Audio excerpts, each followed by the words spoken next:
अधूरे प्यार की एक दर्द भरी सच्ची कहानी। मुझे उस लड़की या उसके प्रेम प्रपोजल में कोई दिलचस्पी नहीं थी, परंतु वह पत्र इतने भावनात्मक और दर्दनाक एहसास के साथ लिखा गया था कि मैं सोच में पड़ गया। प्रेम का ताप तो एक पत्थर दिल इंसान को भी पिघला देता है। मैं तो ठहरा नर्म दिल आदमी, एक भोले भाले दिल के सच्चे इंसान पर अगर कोई इतना इमोशनल अटैक करे तो कुछ ना कुछ तो असर होना ही था। कहीं ये पागल लड़की कोई गलत कदम ना उठा ले।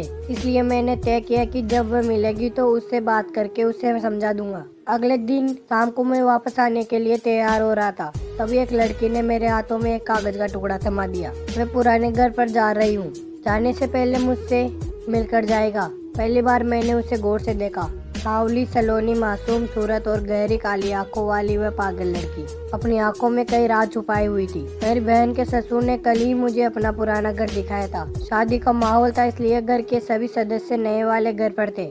नई नई रिश्तेदारी थी, इसलिए थोड़ा डर भी लग रहा था। कहीं किसी ने उसके साथ देख लिया तो इज्जत तो जाएगी, रिश्तेदारी भी खराब हो जाएगी। लेकिन उसे समझाया भी जरूरी था, इसलिए मैंने उससे मिलना ही उचित समझा। मैं उससे जाकर मिला और उसे हर तरह से समझाने की कोशिश की, लेकिन नादान और पागल लड़की समझने को तैयार नहीं थी। जब मैंने थोड़ा सख्ती दिखाई तो वह मेरा हाथ पकड़कर फूट फूट कर रोने लगी। ठीक है, मुझे सोचने के लिए थोड़ा टाइम चाहिए, कहकर मैंने उससे पीछा छुड़वाया और घर वापस आ गया। घर आकर मैं दिन भर उसके बारे में ही सोचता रहा। शायद उसकी मासूम आंखों से निकले आंसुओं के सच्चे मोती मेरे दिल में अपने लिए जगह बना चुके थे। मैंने महसूस किया कि मेरे उजड़े हुए वीरान दिल में भी उसके प्यार के अंकुर फूट रहे थे। लेकिन मैंने दिल को कड़ा करके ये फैसला कर लिया कि नहीं, एक बार उस रास्ते पर ठोकर खा चुके हैं, अब दोबारा उस रास्ते से नहीं गुजरना। इसे एक संयोग ही कहा जाएगा कि मेरे फोन का चार्जर वहीं पर छूट गया था, अतः मुझे जल्दी ही वहाँ दोबारा जाना पड़ गया। वहाँ जाने से पहले मैंने एक लंबा चौड़ा पत्र लिखा, जिसमें मैंने मेरे गरीबी, अमीरी, ऊंच नीच, दुनियादारी और अपनी मजबूरियों को विस्तार से अभिव्यक्त किया था।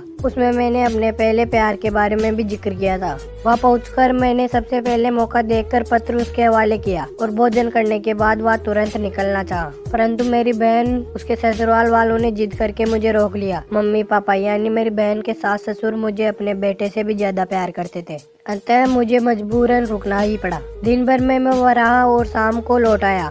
घर आकर मैंने वह पत्र निकाल कर पढ़ने लगा, जो उसने चुपके से मेरे पैकेट में डाल दिया था। उसने लिखा था कि मुझे गरीबी, अमीरी, ऊंच नीच और दुनियादारी से कोई मतलब नहीं है, और ना ही मुझे आपकी पिछली जिंदगी से मतलब है। मुझे रुपयों, पैसे, सोना चांदी और महल भी नहीं चाहिए, मुझे बस आपका साथ चाहिए। मैं आपके साथ झोपड़े में भी रहने को तैयार हूँ। आप एक बार मेरा प्यार स्वीकार कर लीजिए। मैं आपको इतना प्यार दूंगी कि आप उसके दिए हुए सारे दर्द और गम भूल जाएंगे।